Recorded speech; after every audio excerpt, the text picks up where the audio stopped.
शहरयार अफरीदी को अपनी बात पे यकीन है। अल्लाह ताला के इस बायग्रामी जो है वो छत के ऊपर लिखे, ये कहे कि मैं अल्लाह ताला को हाजिर नाजर जान के मैं ये बात कर रहा हूँ और अगर मैं गलत हूँ तो अल्लाह का कहर और गज़ब मेरे ऊपर नाज़िल हो। अगर मैंने खिलाफ साजिश की है तो मुझे मरते वक्त अल्लाह कलमा नसीब ना करे। कुरान पाक भी यहाँ पे मंगवाया जा सकता है। ये शुक्र है कि अल्लाह के फजल से कुरान मजीद की याद आई। राना साहब कुरान मजीद से अमल करना सीखें। आपके अपने मेंबरान जाके मुझे तबकी देते हैं कि नर के बच्चे हो, मैं नर का बच्चा नहीं हूँ। नर के बच्चे वो हैं जो सालों के आगे खड़े होते हैं।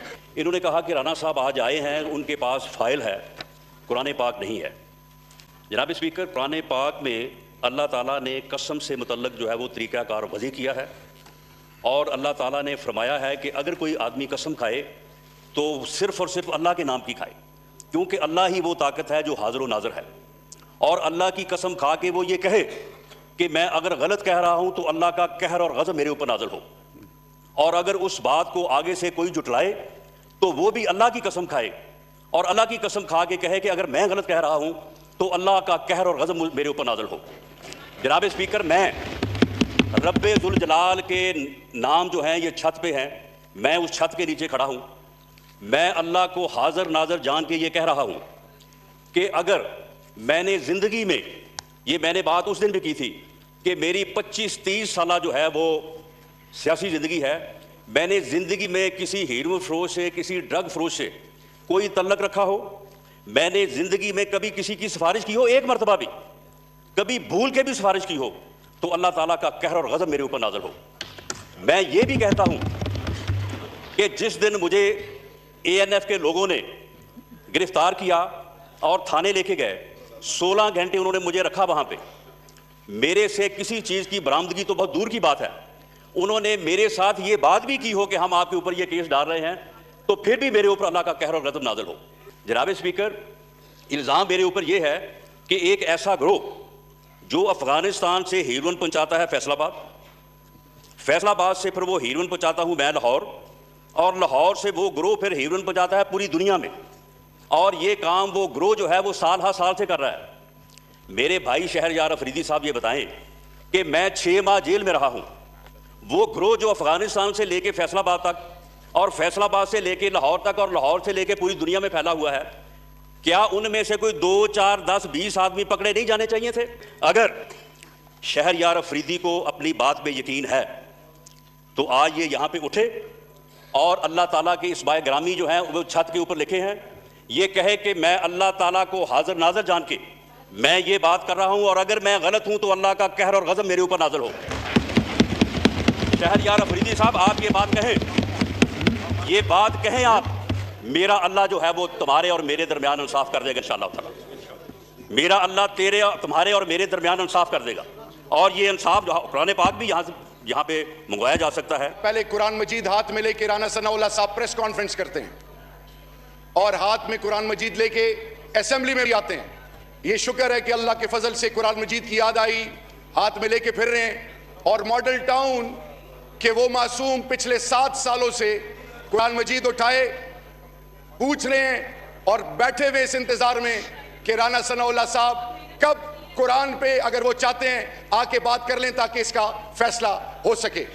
चेयरमैन साहब, राना सनाउल्लाह साहब को इस चीज का भी एहसास होना चाहिए कि अदालत का फैसला अदालत में होगा।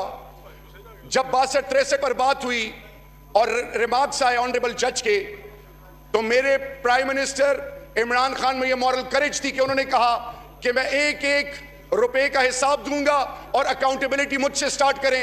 वो तमाम मनी ट्रेल उन्होंने दी, और आप बकौल आपके कि ये इनके खिलाफ सियासी इंतकाम है, आपके बकौल तमाम झूठ है और झूठ का मलबा है और आपके खिलाफ साजिश की गई है। तो ये फैसला तो ना मीडिया ने करना है और ना ये फैसला इस पार्लियामान में कर रहा है, और ना ये मैं बात बताऊं कि ना कोई और इसका हल ढूंढ सकेगा। अगर आप बेगुनाह हैं, अगर आप मासूम हैं, ऐवान में कुरान मजीद उठाए लेके फिर रहे हैं, राना साहब, कुरान मजीद हाथ में पकड़ना, उसको पढ़ना, उस पर अमल करना बहुत जरूरी है। आप मेरे ऑनरेबल कॉलीग हैं। इसी तरह वीडियो की बात की गई तो अयान अली के केस में भी वीडियो थी, राना मशरूद के केस में भी वीडियो थी, मॉडल टाउन के 79 लोगों को जब मारा गया तो वीडियो थी। इसी तरह मेरे फैसलाबाद से सबका मिनिस्टर आबिद शेर अली के वालिद साहब जब कह रहे थे कि 21 लोगों को इससे मारा, उस वक्त भी वीडियो थी। क्यों सजा नहीं मिली? मेरे बारे में यह मशहूर हुआ कि यह कसम खा रहा है, अगर मेरी एक किसी प्रेस कॉन्फ्रेंस में किसी भी जगह पे मैंने कसम खाई हो जो चोर की सजा हो मेरी सजा, मैं फैसलाबाद गया और मैंने वहां पे ये बात की कि अगर मैंने ये खिलाफ साजिश की है तो मुझे मरते वक्त अल्लाह कलमा नसीब ना करे। इस पर मजाक उड़ाया गया, इस पे मजाक उड़ाया गया।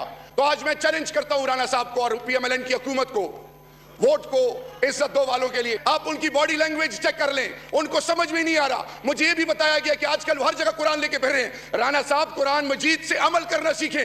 अगर आप हक पर हैं अदालत में जाएं, मर्दों की तरह अदालत में मुकाबला करें, ये लेफ्ट राइट आए बाएं शाएं ना देखें। इंशाल्लाह मेरा रब अल हक है, हक आएगा, ऐसे आएगा जैसे 72 साल बाद मुत्तहिदा हिंदुस्तान के लोगों ने कहा कि चुनाव हक पे था। इन्होंने कहा जी कि मैं 2 तरीक़ाकार हैं जरिया मुआश के, एक वकील हूं, 5 हाई कोर्ट के बेंचेस हैं, सुप्रीम कोर्ट और इसी तरह शरीयत कोर्ट, एक केस नहीं लड़ा। फिर उन्होंने कहा कि मैं कारोबार रियल एस्टेट का करता हूं, तमाम जायदादें इन्होंने खरीदी, कोई चीज नहीं बेची। इनके जो 2013 से 2018 तक 1000 मिलियन से ज्यादा असासे बढ़े। हमारा ये ईमान है कि जालिम के आगे डटना, घबराना नहीं, और इंशाअल्लाह बिइज़्निल्लाह ये जो हंस रहे हैं ये इसी तरह हंस रहे थे जैसे मिठाइयां तकसीम की गई थी सुप्रीम कोर्ट के बाहर नवाज शरीफ के बारे में। हंस लो जितना हंस रहे हैं, हकीकत आएगी। आपके अपने मेंबरान जाके मुझे तबकी देते हैं कि नर के बच्चे हो, मैं नर का बच्चा नहीं हूं। नर के बच्चे वो हैं जो सालों के आगे खड़े होते हैं। हम कैफरे किरदार तक पहुंचाएंगे। हाँ जी, हम कैफरे किरदार तक पहुंचाएंगे। शहरियार आफरीदी वो गरज वो बरस। और उन्होंने वाज़े तौर पे ये कहा कि उन्होंने कभी कसम नहीं उठाई। उन्होंने ये कहा था कि अगर मैं झूठ बोलूं तो अल्लाह के ताला मुझे जो है ना अजाब में डाले। तो वो अपने उस जो सच्चाई की दलाइल दे रहे थे, लेकिन कसम की कोई बात नहीं कर रहे थे। कहते हैं कि झूठे कसमों खाने में बड़े माहिर होते हैं, और वो राना सनाउल्लाह कसमें खा खा कर जो बात कर रहा है।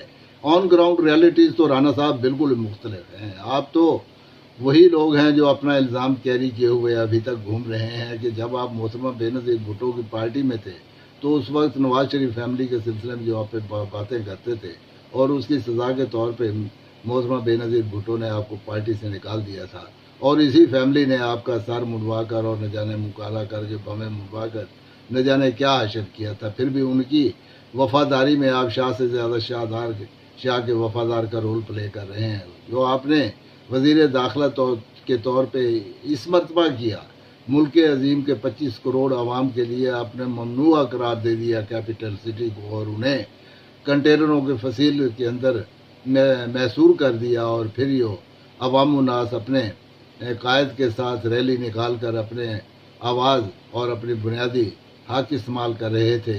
वो जो अपने बात करने के लिए इस्लामाबाद में आए तो उस पर आपने बारिश कर दी, जिसे वाटर कैनन और आग लगा दी हर तरफ आपने, और आंसू गैस के शेल इस्तेमाल किए, और तारीख़ का बुरा तरीन जबर जो ज़ियाउल हक ना कर सका वो आपने कर दिया।